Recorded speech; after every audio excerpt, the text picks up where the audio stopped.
네, 안녕하세요. 저는 이번에 아세틸콜린과 그에 따른 무스카린성 아세틸콜린 수용체에 대한 발표를 하게 된 2019-10-290 16번 예과 2학년 김성은입니다. 다음은 제가 발표하게 될 목차입니다.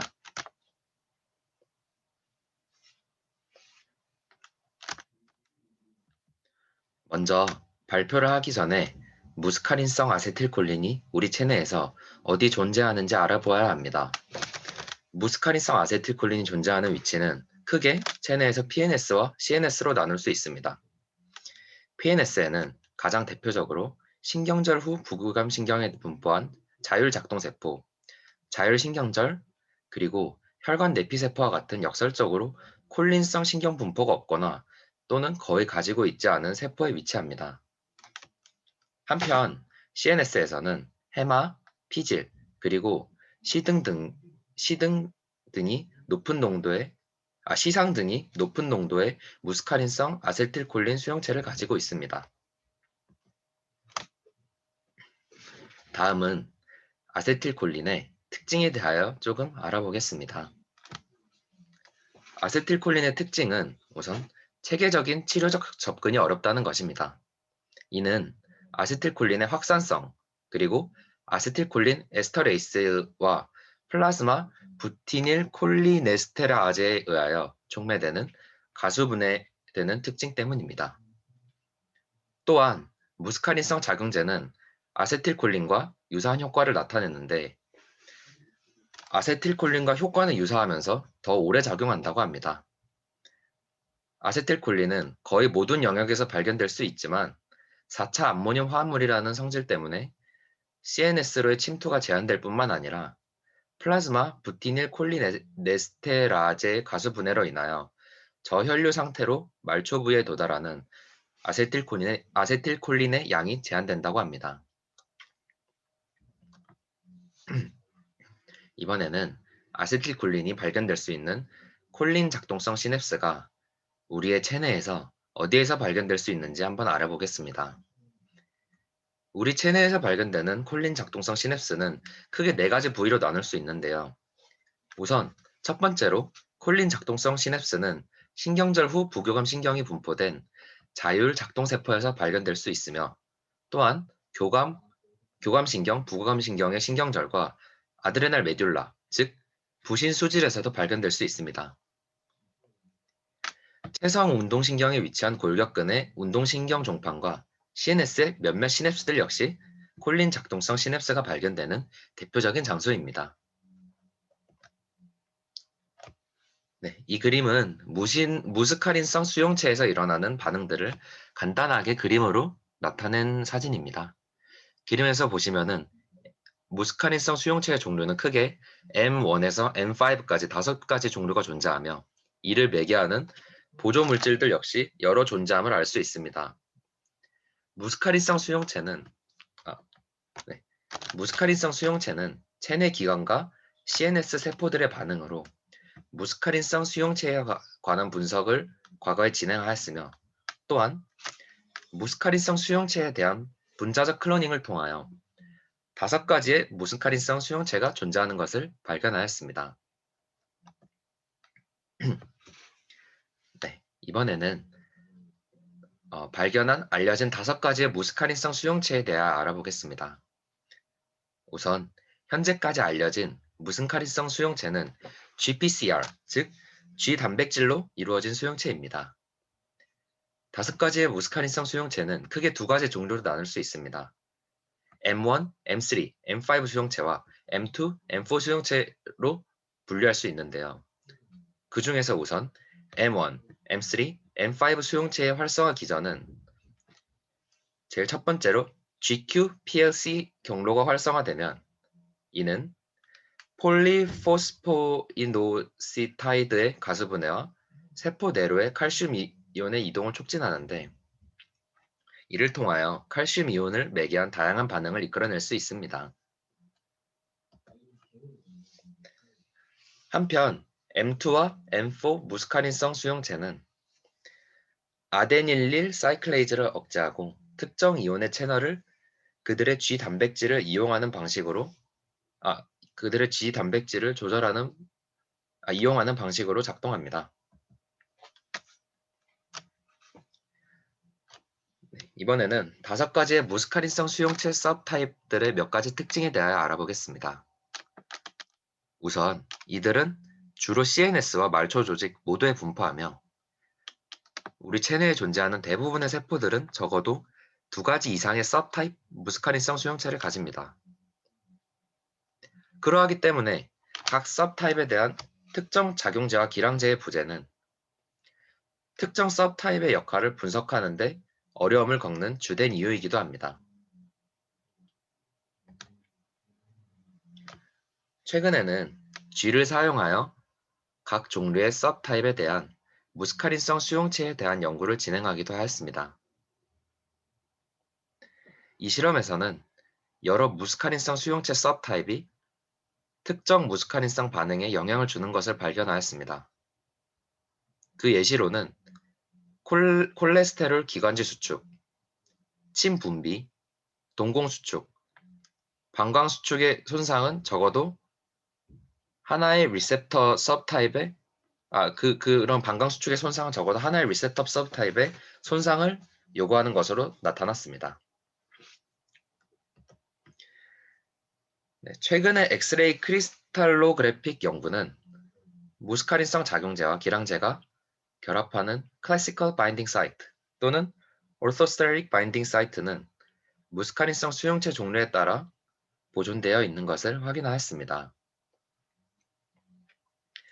이러한 이유로 높은 정도의 수용체 서브타입이 내재된 오르토스테릭 무스카릭 리간드를 개발하는 것은 어렵다고 합니다. 또한 오르토스테릭 바인딩 사이트는 막에 깊이 묻혀있는 리셉터에 7 트랜스멤브레인 헬리스 또는 7TM에 위치한 아미노 애시드 체인에 의해 생성된 틈으로 구성된다고 합니다. 이러한 오르토스테릭 바인딩 사이트에서 일어나는 작용은 크게 2가지가 존재합니다. 먼저 첫 번째로는 전하 상호작용 또는 charge-charge interaction인데 이는 tertiary or quaternary nitrogen of the orthosteric ligand에 보존된 TM3 aspartic acid side chain 간 일어나는 전하 상호작용이 있고 두 번째로는 hydrogen bond interaction 또는 수소 결합 상호작용이라고 불리는 이 작용은 orthosteric ligand와 TM6 asparagine residue 간에 발생하는 수소 결합 상호작용입니다. 이러한 알로스테릭 바인딩 사이트를 무스카린성 수용체는 1개 이상 가진다고 합니다. 또한 알로스테릭 바인딩 사이트는 extracellular 루프의 안쪽이나 각기 다른 막을 관통하는 나선의 바깥 부분에 위치한 아미노산의 곁사슬에 의하여 생성되는 특징을 가지며 M1에서 M5 간의 수용체 간에는 상당한 서열의 차이를 드러내는데 이러한 특징은 높은 선택성을 보이는 뚜렷한 무스카린성 수용체 서브타입의 개발을 가능케 하는 특징입니다. 위 사진은 알로스테릭 사이트와 오르토스테릭 사이트를 통하여 어떠한 방식으로 신호가 전달되는지를 간단하게 나타낸 사진입니다. 우선 그림 A를 살펴봅시다. 그림 A를 통해서는 단순한 오르토스테릭 작용제를 통하여는 시그널 1이 그림 A와 B의 첫 번째 부분에서는 오르토스테릭 아고니즘을 통해서 시그널 1이 전달되는 것을 그리고 그림 B의 마지막 그림에서는 알로스테릭 조절을 통하여 알로스테릭 작용제를 통한 시그널 2가 전달되는 것을 볼 수 있습니다. 또한 그림 B의 두 번째, 세 번째, 네 번째 그림에서는 알로스테릭 조절을 통해 오르토스테릭 작용제의 기본 신호 전달인 시그널 1과는 다른 시그널 1 프라임, 시그널 1, 2 프라임, 시그널 1, 3' 등의 다양한 신호가 전달됨을 알 수 있으며, 마지막으로 그림 C에서는 orthosteric 바인딩 사이트와 알로스테릭 바인딩 사이트의 결합을 하는 이중성 리간드에 의한 신호 전달 체계를 드러냅니다.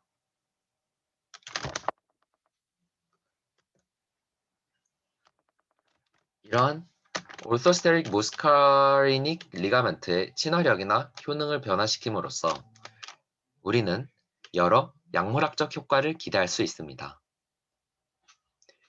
이러한 조절 기전에는 크게 두 가지가 존재합니다.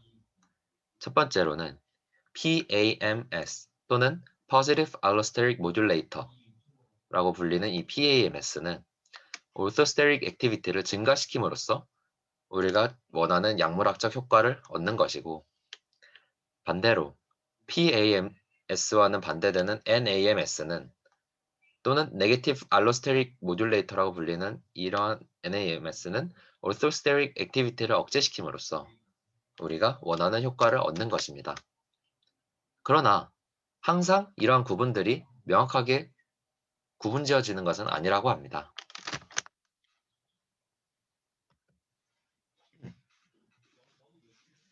이러한 서브타입 선택적 무스카린성 작용제 성분을 분석하는 기술의 발전은 더 효능이 뛰어나고 부작용은 덜한 새로운 치료수단, 이 새로운 치료수단의 개발을 촉진하게 되는데, 최근에는 CNS의 중증의 장애에 관한 수많은 연구가 진행 중이라고 합니다.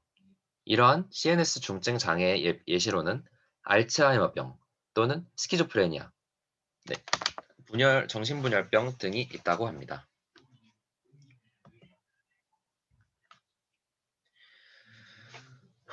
수용체 서브타입의 셀렉티비티를 얻는 것은 이런 약물을 개발하는 데 있어서 매우 중요합니다. 그래서 이러한 셀렉티비티를 얻는 방식으로는 크게 두 가지 방법이 존재한다고 합니다.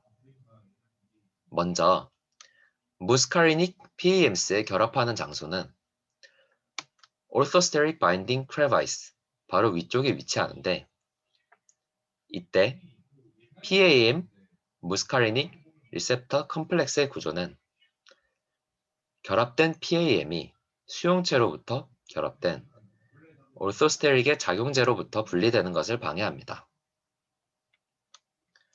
또한 앞서 이 그림에서도 잠깐 언급하였는데요. 그림 C에서 보았듯이 orthosteric 리간드와 알로스테릭 리간드 두 영역 모두에 동시에 영향을 미칠 수 있는 바이토픽 리간드 또는 이중성 리간드의 개발은 수용체 서브타입 셀렉티비티에 높은 친화력을 가지기 때문에 이러한 방식으로 셀렉티비티를 얻기도 합니다. 다음은 제가 참고한 참고자료, reference입니다. 이상으로 발표를 마치겠습니다. 감사합니다.